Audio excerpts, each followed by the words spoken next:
नमस्कार प्यारे किसान भाइयों, आपका अपना ही चैनल विलेज किसान में आप सभी का स्वागत है। इस वीडियो में आप देखेंगे प्याज की नर्सरी किस प्रकार से तैयार किया जाता है और इस प्रकार से आप अपने खेतों में नर्सरी को तैयार करके और अच्छे से प्याज की नर्सरी लगा सकते हैं। उसकी सारी जानकारियाँ इसमें दिया गया है कि किस प्रकार से आप अपने खेतों में नर्सरी स्टेप टू स्टेप इसमें बताया गया है कि देख करके आप अपने खेतों में लगा सकते हैं और आप अपने खेतों में प्याज की नर्सरी अच्छे से लगा करके और ज़्यादा उपज ले सकते हैं। और किसान भाइयों, बहुत से किसान भाइयों के ये समस्या रहती है कि सर मैं प्याज की नर्सरी लगाता हूं पर उसमें जो होता है कि पूरे जो होता है जर्मिनेट नहीं होता है। बहुत से ऐसे बीज होते हैं जो गल जाते हैं, वो नहीं निकल पाते हैं ढंग से। तो उसके लिए क्या करें, तो सब कुछ इसमें बताया गया है।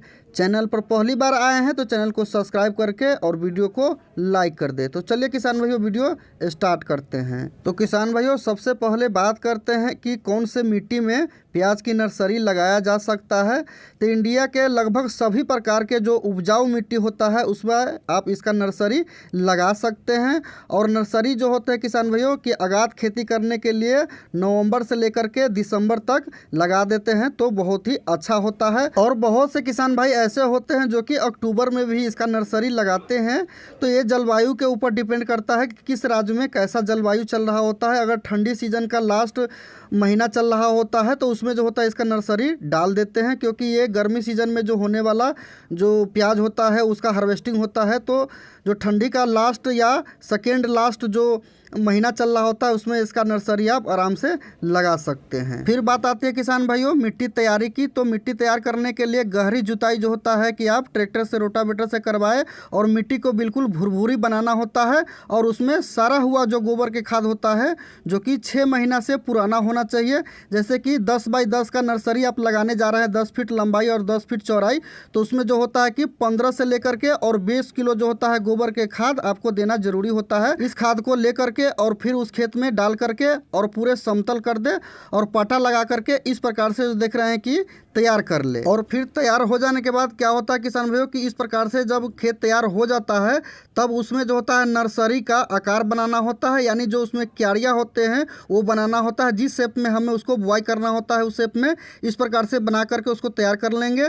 तो उसमें जो होता है कि कीट को मारने के लिए किसान भाइयों क्या करें, उसमें क्लोरोपाइरीफॉस जो पाउडर फॉर्म में आता है उसका मात्रा जो होता है कि 10 ग्राम ले करके और उसमें देना होता है। तो उस मिट्टी में छिड़क देते हैं तो कोई भी जो कीट होता है वो नहीं बचता है, उससे वो कीट जो होगा वो नाश हो जाता है। उसके बाद इस प्रकार से जब तैयार होता है उसके बाद इसमें बीज बुआई करने की बारी आती है। उससे पहले किसान भाइयों एक बात मैं करना चाहता हूं कि बहुत से किसान भाई जो होते हैं कि क्यारियाँ अलग अलग शेप में बनाते हैं। किसी का लंबाई ज़्यादा होता है, किसी का चौड़ाई कम होता है। तो इसका मतलब ये होता है कि जिसका लंबाई ज़्यादा होता होगा वो जो होते हैं कि जो खरपतवार जो होते हैं उसको निकालने के लिए जो मतलब साइड से हाथ जा सके उसके अंदर, तो इस शेप में बनाते हैं ताकि साइड साइड से जो होते हैं कि उसमें खरपतवार जो उग आते हैं उसको हटाने के लिए लंबी क्यारियाँ बनाते हैं, बीच में जगह देते हैं जाने के लिए। अब बहुत से किसान भाई ऐसे होते हैं जो कि आप देखेंगे कि पहले ही अगर जिस समय नर्सरी डालते हैं उस समय जो होता है कि खरपतवार नाशक जो होता है उसका इस्तेमाल करते हैं।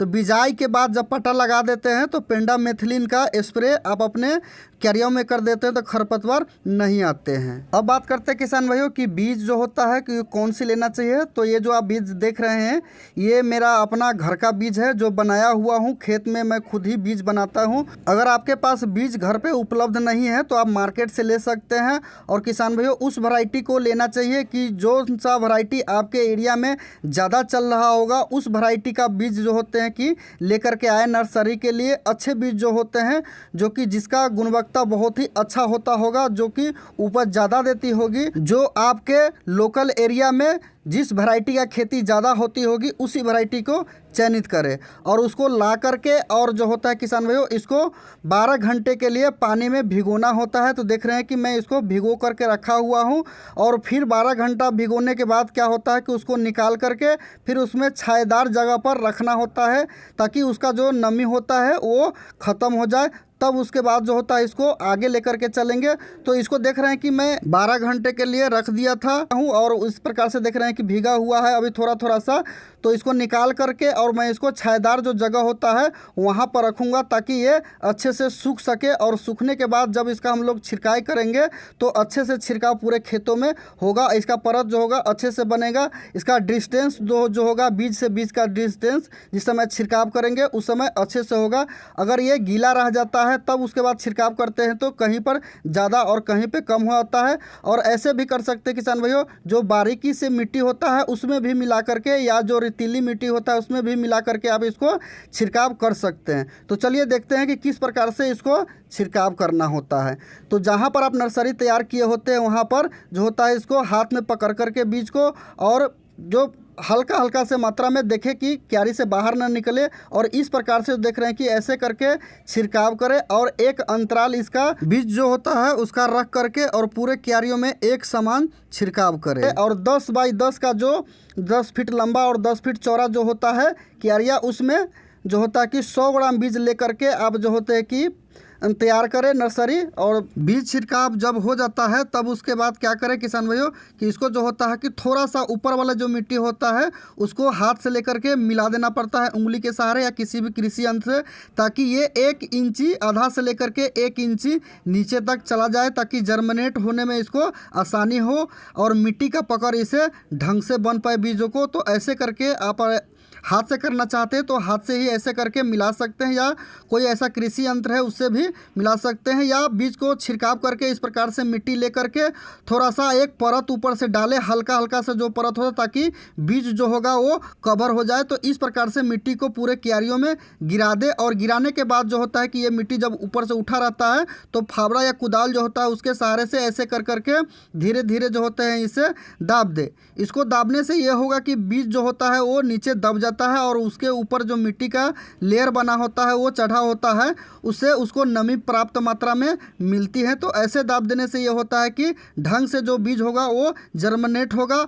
और किसान भाइयों, बीज जिस समय बुआई कर रहे होते हैं उस समय बीज को उपचारित करना बहुत ही ज़रूरी होता है। तो कार्बेंडाजिम जो होता है कि अगर 100 ग्राम बीज लिए हुए हैं तो 1 ग्राम जो होता है कार्बेंडाजिम रख करके जिस समय बिजाई करते हैं उस समय मिला दे और फिर उसके बाद बिजाई करें। तो कोई सा भी ऐसा बीज जो होगा वो ऐसा नहीं होगा कि नहीं जर्मिनेट होगा, सारे बीज जर्मिनेट हो करके ऊपर आएंगे। बहुत से किसान भाई को यही समस्या होता है कि बीज जो होते हैं वो शोधन नहीं करते हैं। तो बीज शोधन करना बहुत ही ज़रूरी होता है, तो आप ज़रूर करें। उसके बाद 25 दिन के बाद जो होते हैं कि वो जर्मिनेट होकर के ऊपर आता है, तब उसमें पहला पानी आप दें। उसके बाद देखेंगे कि जब ये 50 दिन के बाद जब इसका समय हो जाता है, 50 से 60 दिनों का हो जाता है, इस प्रकार से जो देख रहे हैं ये 55 दिनों का है। तो 50 से 60 दिन जब हो जाता है तब वो होता है ट्रांसप्लांट करने लायक। तो यहाँ से उखाड़ करके और जहाँ पर आप इसका रोपाई करने चाहते हैं वहाँ पर ले जा करके आप आराम से रोपाई कर सकते हैं। तो वीडियो कैसा लगा कमेंट करके ज़रूर बताएं।